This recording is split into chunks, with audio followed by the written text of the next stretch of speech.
What's up, food marketing nerds? This is Alex Osterly, and thanks for tuning in to another episode of the podcast. On the show today, we've got Jenny Burns, who's the marketing director of Dang Foods. If you're not already familiar with Dang Foods, I'm sure you've seen their packaging and would recognize their toasted coconut chips on the end caps of most grocery stores around the country. Dang Foods is a trailblazer in the coconut chip category, and since their founding several years back, there have been plenty of similar products to hit the market. They've recently launched a new line of onion chips to complement what they're already doing, and Jenny's experience in branding and marketing has been a big contributor to their recent success. In this episode with Jenny, you're going to learn how to set yourself up for success with a strong merchandising strategy, what challenges come with inventing your own product category, how to scale the original vision of your brand across a growing team, and plenty more. Jenny brings years of high-level marketing experience to the table, so you'll have plenty of practical takeaways from this episode. So let's get after it. Welcome to the Food Marketing Nerds Podcast, where we talk marketing, branding, and social media with the smartest minds in the business. Here's your host, Alex Osterly.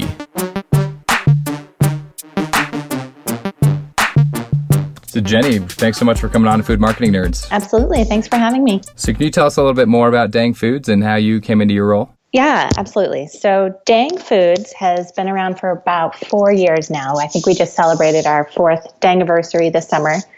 And it was started by Vincent, who is one of our co-founders. He and his brother Andrew started the company. And it came really from a recipe from Vincent's mother. They are Thai-American, and their parents immigrated from Thailand. And Vincent was working for sustainability researchers at the time and was hosting some people at his house and made a recipe from his mother for Thai lettuce wraps. And the toasted coconut in the Thai lettuce wraps was such a hit with all of his friends that he started to wonder if he was onto something. And he had been kind of playing around with the idea of a food business, going to the night market in Berkeley with some ideas, and he saw the toasted coconut and thought, okay, that's it. I got to start a company. And he named the company after his mother, her name is Dang, which is a popular name in Thailand. But it's certainly one of our best assets is the name, just because of the fun meaning that it has in America as well. And so the toasted coconut has been our flagship product. It's the first of its category. We helped really create this category 4 years ago, and it's been growing like gangbusters. And since then, we've seen a lot of brands start to get into the space. And so the company, as it grew, started to think about what's next and what we're really about. And we came out with some onion chips this year, which is a completely unique product, again, trying to redefine the snack category. And this idea that it's kind of like a potato chip, but made from an onion. It's whole sliced onions made from a whole food, which is something that, is the coconut as well. We really value that in our snacks. And we think that that's the platform for us to jump into the better for you snack market and keep them really tasty, is this idea of made from whole foods. So we introduced the onion chips this year. We've gotten them out into a number of stores. We're growing those along the same path of coconut. It's really exciting. So toasted coconut, and I can't speak to onion chips so much, but toasted coconut isn't necessarily a new idea, but the way that you guys have branded it, it's basically created this new category. So are there any challenges that come with reinventing a product in that way? Yeah, absolutely. It's definitely been a little bit of an education challenge. The thing that we have going for us that's really helped the brand, I think, is just the fact that coconut in general is a very hot item. Coconut water and coconut oil have gotten a ton of visibility. So that has really helped on the coconut side, give people an idea of the health benefits of coconut and the versatility. So our challenge has really been just helping them understand why toasted coconut is such a good snack. And I think that a lot of people once you try it, you get it. It's a delicious snack. Even people that don't like coconut say to us all the time, they'll come up to a demo table and we'll offer up a sample and they'll say, no, I'm not really into coconut. We'll say, just try it. There's something about the toasting process and the types of coconuts that we use that it takes some of that kind of raw coconut flavor out and gives it much more of a buttery, almost umami taste to it, really savory, sweet, complex flavor that is so good for snacking. And it really kind of hits your sweet tooth, but it's actually a pretty healthy product. We like to say that coconut chips have more fiber and less sugar than an apple. I didn't know that. Yeah, it's something we're actually starting to tout a lot more because we've realized how compelling that is. Obviously, everyone wants to eat fresh fruits and veggies all the time, but sometimes when you're on the go or you're just sort of craving something a little crunchier, a little sweeter, coconut's a great substitute for an apple or a fruit like that. So for us, trying to get that word out through our packaging, through our demos, and helping people understand that it is a very versatile product. You can put it on your oatmeal, on your ice cream. You can incorporate it into meals. You can eat it as a snack. It's kind of got so much uses to it. The whole family likes it. Kids like it. Parents like it.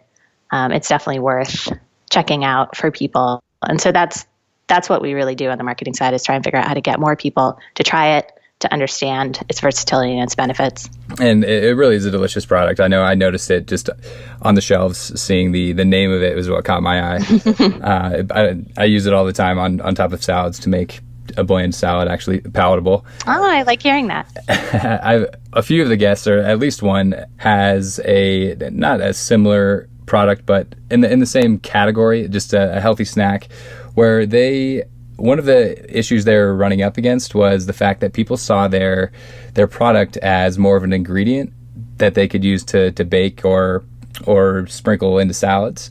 Is that ever a concern to you guys, or is it kind of just getting the product off of shelves that's more your cause for concern? We don't see that as, it's definitely something we see with people using it as ingredient, and we encourage that, but it's not the majority of the cases we see. And when we do the consumer research that we do, or we get feedback from people that use it, we definitely see the majority of them snacking on coconut chips as kind of a standalone snack in the afternoons and in the evenings.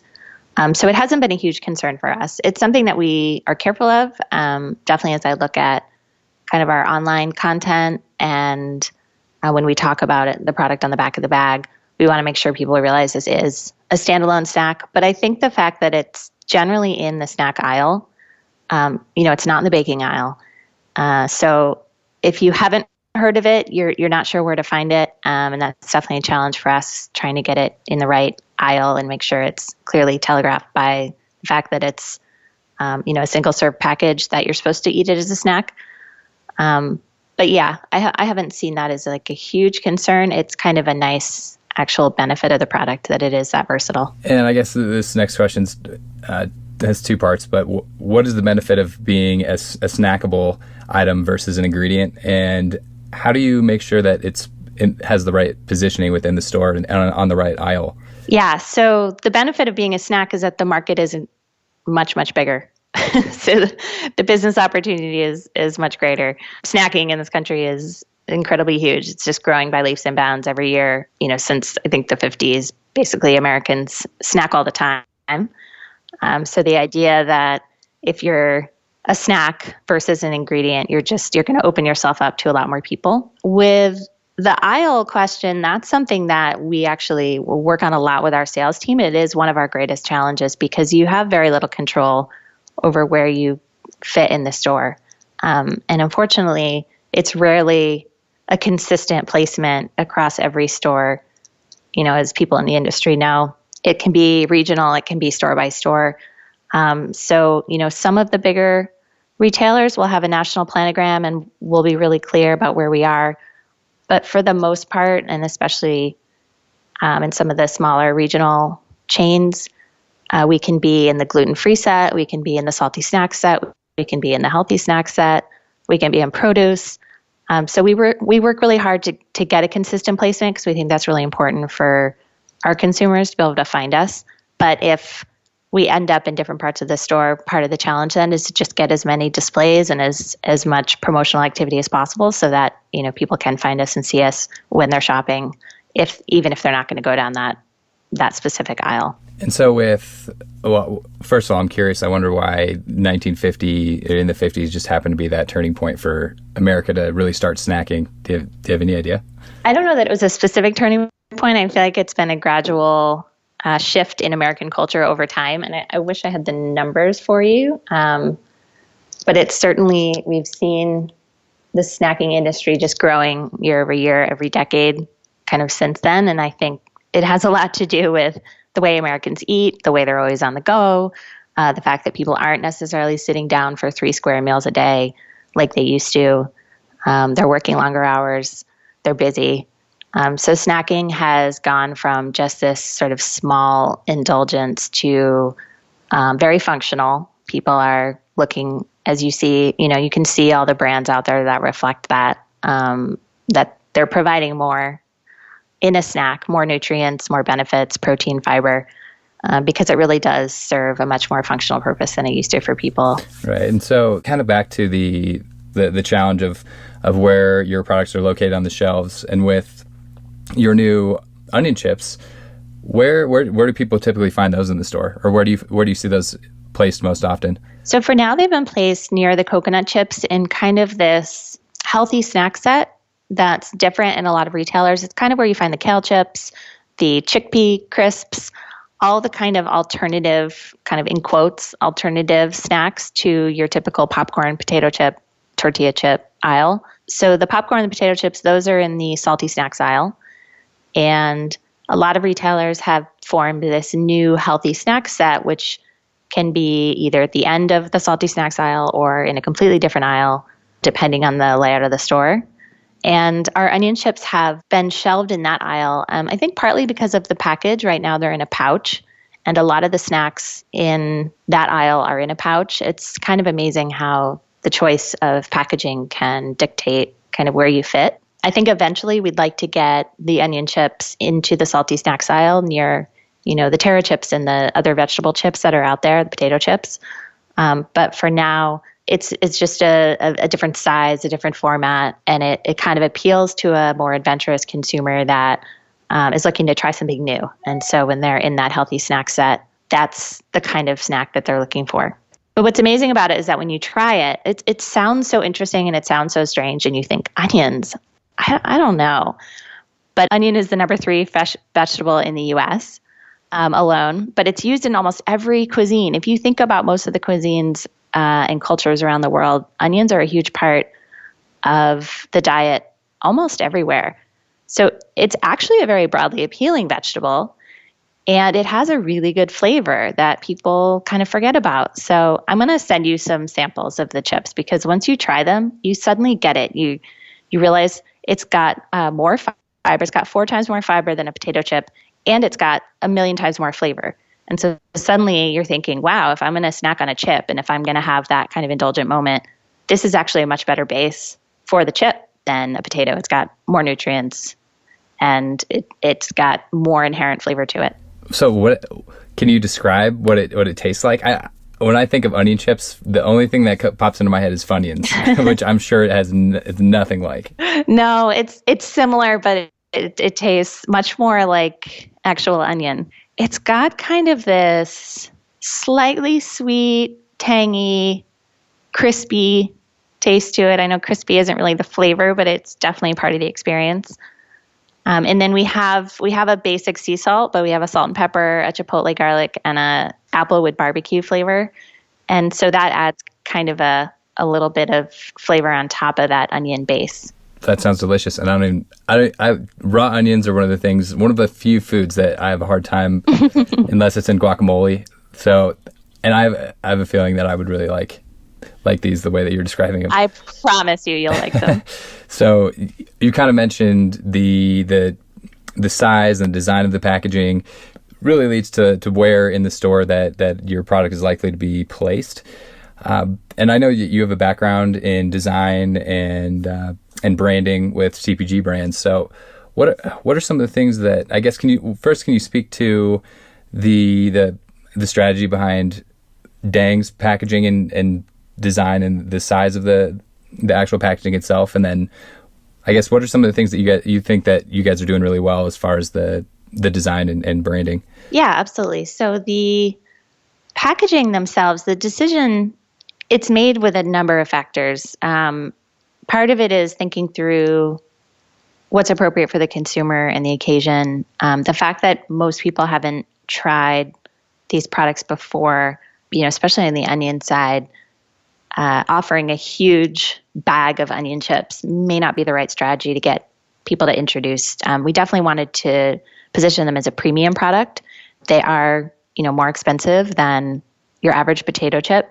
So being able to put it in a pouch and signal that premiumness and kind of have that portion be appropriate for people that want to eat a snack like this made sense to us.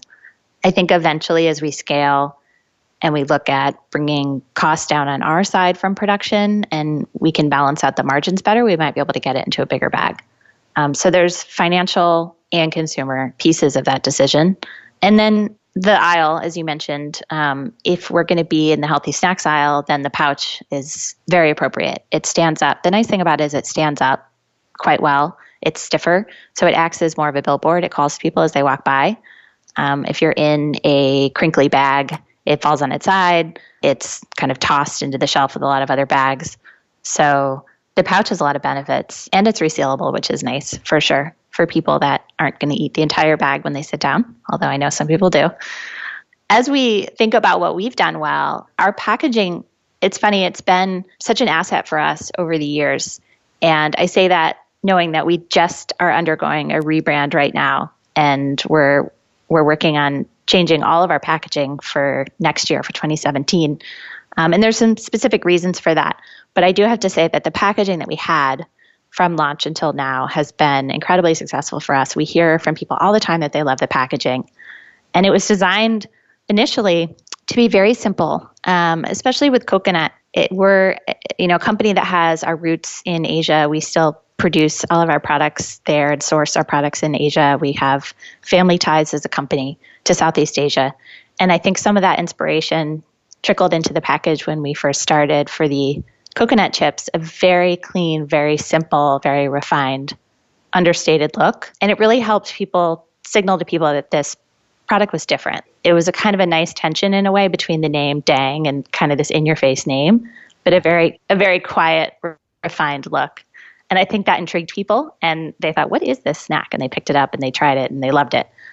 As we grew and we started expanding to the onion chips, I think we found that we had to dial up the volume a little bit on the onion chips to kind of compete, more with chips and just stand out a little bit more. And that we were starting to go in the direction of having two different looks. And as a brand, you want to have one feeling and one tone to your package. So what we did is we've spent the last 6 months redoing our brand entirely, defining what it means for us, and redoing the packaging and the graphics. And we're really excited about the new look. It's actually a real evolution from where we are. We're not starting over. We have an amazing brand, an amazing look, amazing name.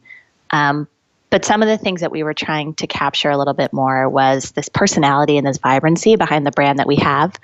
We are culturally, as a company, and our snacks are really innovative, really fun.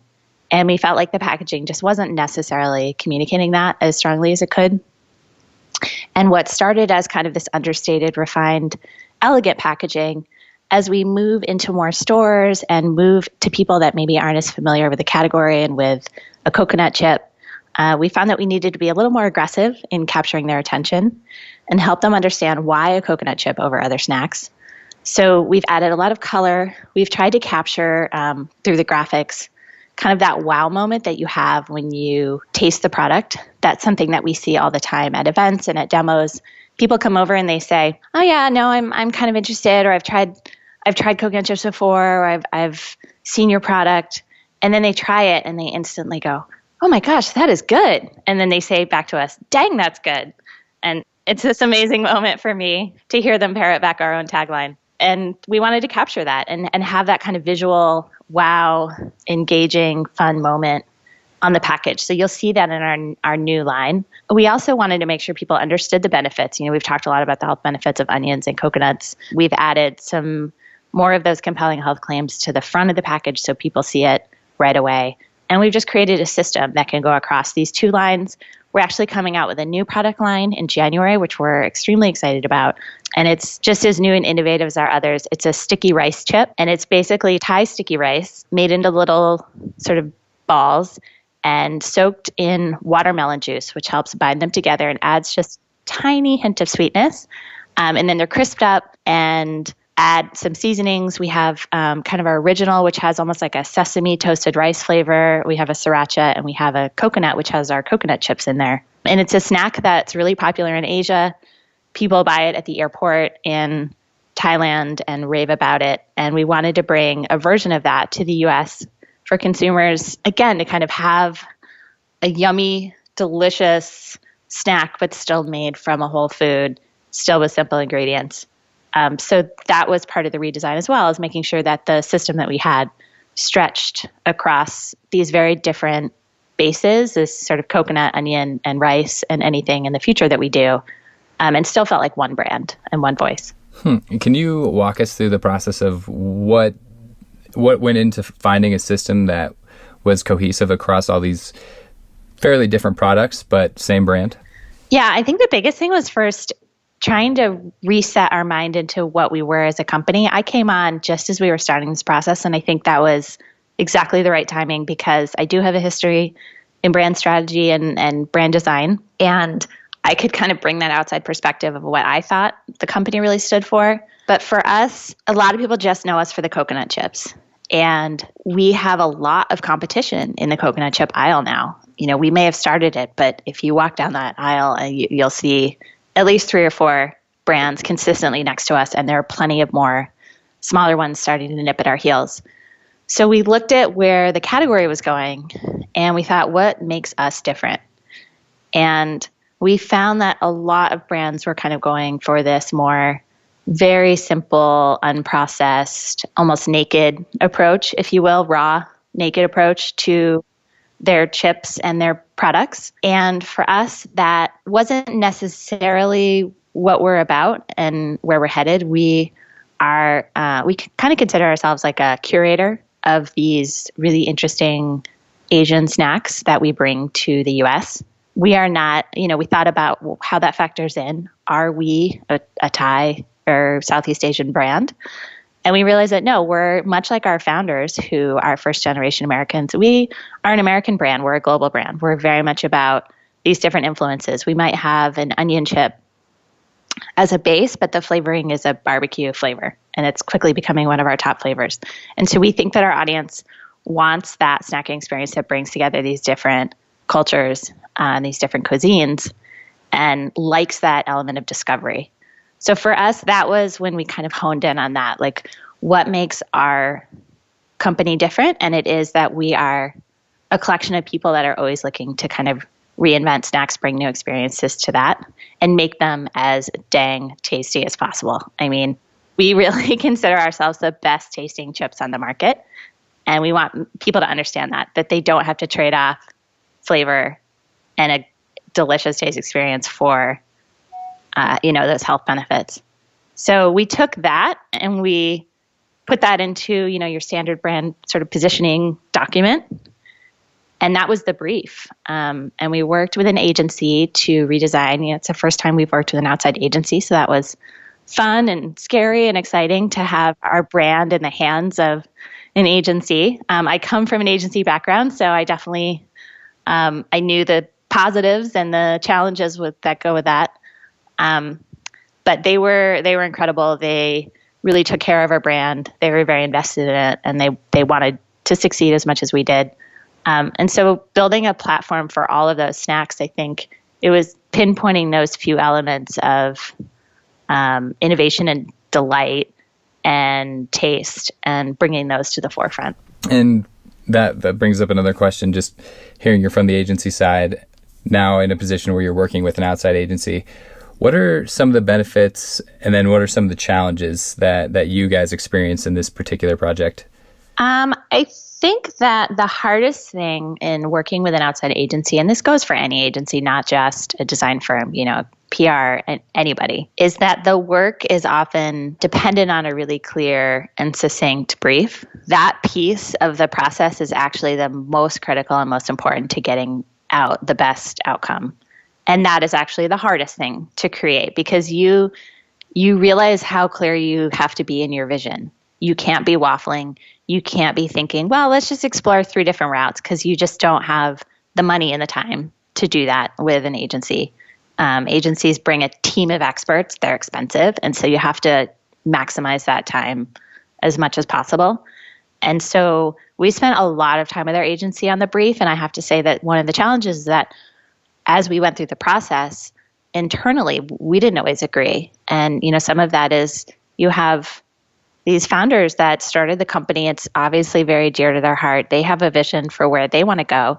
But as the company grows and you bring in new employees, it becomes a collective vision. And it starts to force you as a company to reevaluate, where everybody is and where they want to go. And so it brought up a lot of questions for us about our future and about what kind of brand we are that were, challenging to sort of have to quickly think about and decide on as a team. But I think we're better for it. And I think that we're more positioned for the future certainly better positioned for the future now than we were when we started the process.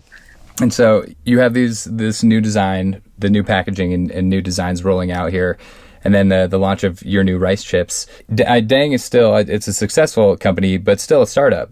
And with most brands, there's still a limited budget as far as marketing comes.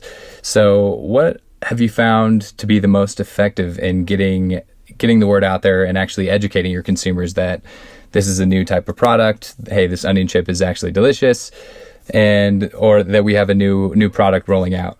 Yeah, I think that you've hit the nail on the head in that it's all about educating and exposing people to the product. And so, we are a startup. We're a lean startup. We're a small group with lean budgets because we really want to grow as quickly as possible and keep reinvesting in the business. So from a marketing side, that's actually the biggest challenge that we're thinking through right now is what's the best way to get this product into people's mouths at a large scale. And I think we did a lot this year to kind of experiment with that. Our kind of these lifestyle events, does that work for us? We do a lot of demos. How is that working? We know that demos work in the natural foods channel, but we started experimenting with them in the conventional channels a little bit and trying to see if we can get the same return in conventional that we've seen in natural. And we're still working through those numbers, still trying to find the right balance. But everything we do right now as a company is, from a marketing perspective, is how do we generate more trial? Because as a brand that has a lot of new categories and new products to people, we can't rely on just advertising our name and our brand and expect them to get it. They have to try the product. And that's expensive and it's hard to reach a lot of people at once.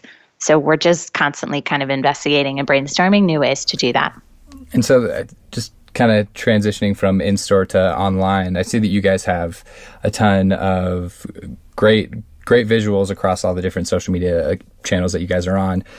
And then you also have a ton of photos that are, I guess, that include other brands, like Justin's, for example. I can't think of any others off the top of my head, but is that part of the strategy of, I guess, introducing products that people already know and tying in your product to maybe encourage people to try something new or just an association, or I guess what's the thinking behind that? Yeah, that's an incredibly important part of our strategy. It has been in building our audience. And that's brand partnerships and partnerships with influencers and people that have a large reach. And, yes, it's really fun and beneficial for us to be associated with these types of brands that are like-minded and complementary to our products. But the real benefit, I think, on both sides is that you then expose your brand to their audience.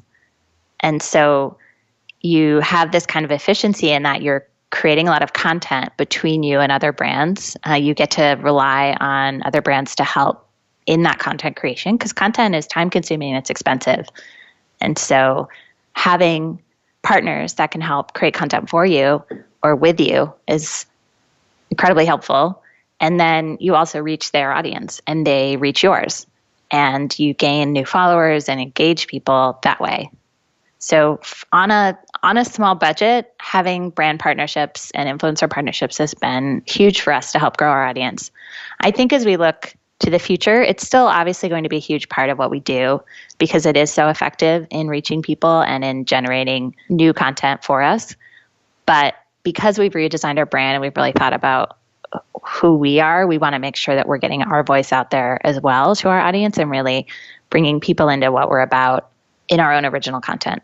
So that's going to be a focus of ours going forward, as well as starting to make more video and more photos that just focus on Dang and what we're about and why people should buy our products and where they fit into their lives, occasions, when they're hiking or when they're at work or with their kids, and trying to show those scenarios as well to make sure that we reach people that are already eating our product and they realize it's not just about recipes and smoothie bowls, which are huge on Instagram. That's been our favorite platform, is Instagram. It's where our target is and it's where people are really engaging with us. But you do kind of get a little bit of that smoothie bowl fatigue on Instagram. You get so much recipe content. And to the earlier discussion we were having, we don't want to just be about recipes. We want to be about snacking too.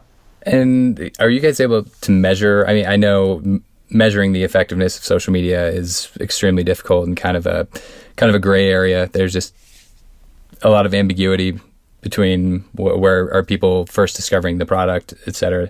So how do you guys measure the effectiveness of say, an Instagram presence? Yeah, that is a huge challenge. And I wish I had this really smart professional answer for you, but I think we're in the same boat as a lot of companies where we know that building this community is paying off in various ways. I just necessarily couldn't tell you exactly how it translates to sales. We measure both user growth and engagement. And those are two sides of a necessary coin. It doesn't help to build up this huge audience and then not have them engage in your posts and like and share and want to be a part of the brand. So for us, it's both, and we have different content that we know has goals for those different metrics. And so we do take stock and we do make sure that we're always tweaking our content and looking at how we could do better to either engage or to grow. But we are building a community for something. I mean, it doesn't help just to have a community for community's sake. So we do sometimes, engage with our audience in terms of getting them to a coupon or alerting them when we have a new retailer. And that's certainly been important. And it's a nice way to bring our fans into what we're doing, how we're growing as a company. But I don't know that I could tell you that when we grow our community X amount, it results in X amount of sales. It's part of a larger picture. We focus in offline world, in real life, on kind of we have 5 core markets, and we really focus on the ground in getting more distribution in those markets, getting displays, driving sales. And so we try and use our social media platforms as a complement to those markets. And we do some targeted posts, and we're playing around with that even more. We talk to influencers and people online that we partner with, fitness bloggers or nutritionists from those markets. And so we hope that a consumer that might see us online and then walk in this store and see a display, that whole thing ties together and that it's not just kind of a one-off.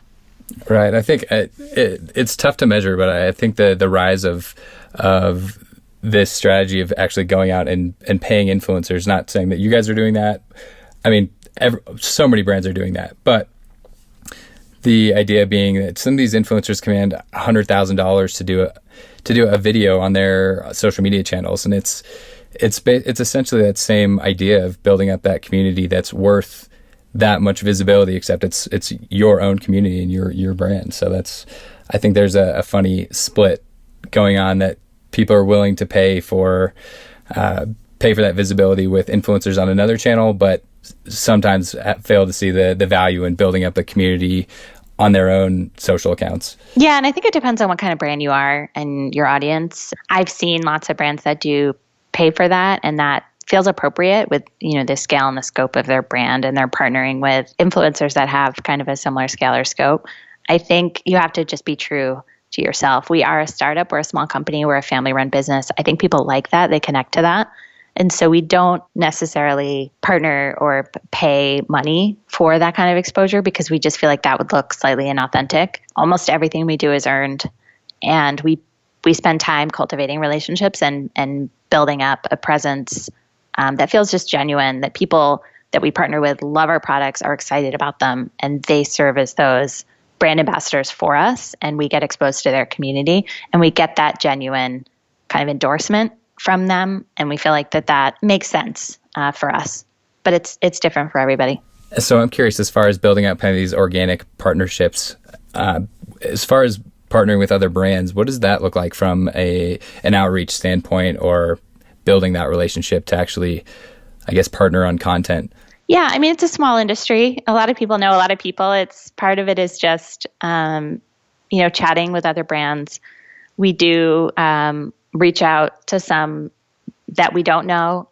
If we feel like that there's a synergy between our products or our audience, we'll reach out and say, hey, we'd love to partner with you. What do you think? And, if they're open to it, then we just brainstorm a little on different ways that we could do it, that both of our brands kind of get to shine, and what are those shared elements that we think will reach people, and then just slot it into the calendar. It's pretty common, and most brands are doing it and welcome it, I think, because you kind of you're always looking for new content. I mean, I think that's the grind with social media, that you're only as engaging as your last post, and those platforms reward activity, right? So the more you post, the more your audience will see your posts. And the more people engage with your posts, the more they'll see them. So you're always trying to figure out how to add in just enough content to keep people interested and excited, but you don't want to overload them. And so I think a lot of brands are always looking for new and different angles, and brand partnerships can help that. So we've got a few questions, and this has been a really great peek into what's going on in a successful brand like Dang. We've got a few questions that we ask all of our guests, and I'm curious, is there anything that you know now that you wish you did, going either when you first started working at Dang or just going into the CPG industry? So many. I don't even know where to start. I think one thing that I really didn't understand before I got into CPG was how fragmented our retail and distribution systems really are, and what it takes to get marketing activity in those stores. So I think as an outsider, you walk up and down the aisles of a supermarket and you see a coupon, or you see something on the floor, or you see a sale, and you just you don't even think about what goes behind that. And for me, a huge part of marketing is working with the sales team to help enhance what's going on in store and get that off shelf, get that display activity, get that promotional activity. That is the golden ticket, because when I think everyone in CPG knows that when you get your product on an end cap or you get a display, it sells faster. It just does. And you get noticed by a lot of people that may not be walking down those center aisles. So you're always looking for creative ways to get activity in stores. But again, it's entirely up to each individual store, each individual region, each individual buyer, even each individual store manager, how those get put up, where they get put up. And you really need to have feet on the street to do that. So we've started, we do so many demos in stores. We've started leaning on our brand ambassadors to help be those eyes and ears, talk to the store managers, look for opportunities for those displays, make sure that they're executed in the way we want. But that's a huge piece. You can't just create a shelf talker and expect it to go into every store, or make a rack and expect people to take it. It is an incredibly grueling sell-in process, and it takes a lot of work on the part of a sales team. And thank goodness for that team, because one small thing that you want to do a consumer contest, or you want to make a rack, it is just like this long process to get it in the store, get it put up, get it executed correctly. And I never knew that until I started working in CPG. And that's just an appreciation for when you walk into a grocery store or convenience store, whatever it is, and just the I guess once you work in the CPG industry, you can never walk into a store and not notice the merchandising or the packaging and where everything is set up. It's just, it's kind of, I wouldn't once say jaded, but you kind of walk in and just have a completely different perspective for the rest of your life. Oh, absolutely. And I'm constantly noticing things that my friends would never notice. I think everyone in CPG are like the worst people to be in a store with, because you're looking at every display or every small little sign going, how did they do that? That is so cool. Where did they get that from? Because you are always trying to find some creative solution to get your products in people's faces. And I'm sure friends are just like, Dad, you are such a nerd. Yep. So do you have any, I guess, productivity hacks or tools that you use on a regular basis that help you keep on top of your work and be efficient? Productivity. It's an endless quest. I don't know. The most basic tools that we use that I actually love are Google Docs. It's the only way that I can even collaborate on things with team members and stay on top of everything. We use Google Docs almost exclusively as a company and for everything, and we love it. So like my team and I keep running to-do lists, constant lists of resources, of people we work with, of projects on Google Docs. And you can set, my favorite thing is that you can set alerts on Google Docs to email you when people make a change to a document. No, really? So, I didn't know you could do that. Yeah. So if you create, let's say, I have 20 samples of our new products that we need to send out, I can create a list of where I think all those are going to go, and I can send it to our sales team and say, fill in the addresses and when this needs to get there by. And then when they fill it out, it sends me an email. So I don't have to keep checking. So that's been super helpful for us in general in just collaborating. I bet we use Google Docs too, and it is the best tool. It seems so simple, but it is unbelievably helpful in collaborating. The only thing that kind of drives me crazy is just, it's great for spreadsheets and Word docs. It's not as good for presentations. No, I definitely agree with you. So do you have are there any books that come to mind that have shaped the way that you approach your work or think about the industry? It's funny. I knew you were going to ask this, and I started thinking about the last time I read a business book. And I am an English major, so I am mainly a fiction reader. I like business books, but I often find that they're kind of one really good chapter that's stretched out into an entire book length. And that if you can just get through that first couple chapters or the back summary, you've got the gist. But I'm going to put in a little plug here, because the last business book I think I read multiple times was written by my former boss, founder of Honest Tea, Seth Goldman, and his co-founder, Barry. And they wrote a book about the founding and the growth of Honest Tea up until the Coke acquisition, and it was called Mission in a Bottle. And what makes it such an amazing book is that it's a graphic novel. So it's a comic book. And it is obviously a quick read because it's a graphic novel. It's a really fun read. But it also gets really honest, with the brand that's all about honesty. They stayed true to that. They really dig into a lot of the decisions they made, how they price things. Like a lot of the questions you're asking me, they go through these turning points and these decisions they made throughout the company and why they made them, how they structured the equity, how they thought about investors, how they priced the products and thought about margins. And so for someone that's in a startup or looking to start a CPG business, it's a huge resource, but it's also just entertaining because it's a comic book. That's interesting. Completely different change of pace from the run-of-the-mill business book. Yeah, a little more fun to read at the end of a long business day, I would say. So where can people go to find out more about Dang Foods and what you guys have coming up next?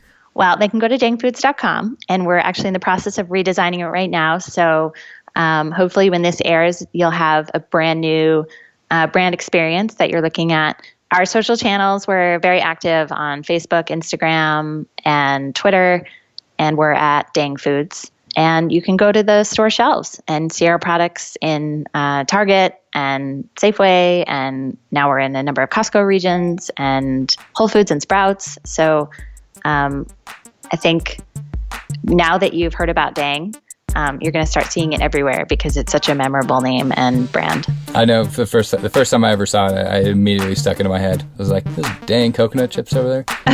Yeah, that's great. I love that. Well, thanks so much, Jenny. This has been a pleasure. Thank you. Really appreciate you having me on. Thank you all again so much for listening to the podcast. And if you guys are finding any value or enjoying what you're listening to, we would really appreciate if you could go over to iTunes and give us your honest feedback in the ratings and reviews section. It would really help us out. So thank you all again, and we'll look forward to talking to you on the next episode. Thanks for listening to the Food Marketing Nerds Podcast. For interview transcripts or to download your free social media ebook, check out foodmarketingnerds.com.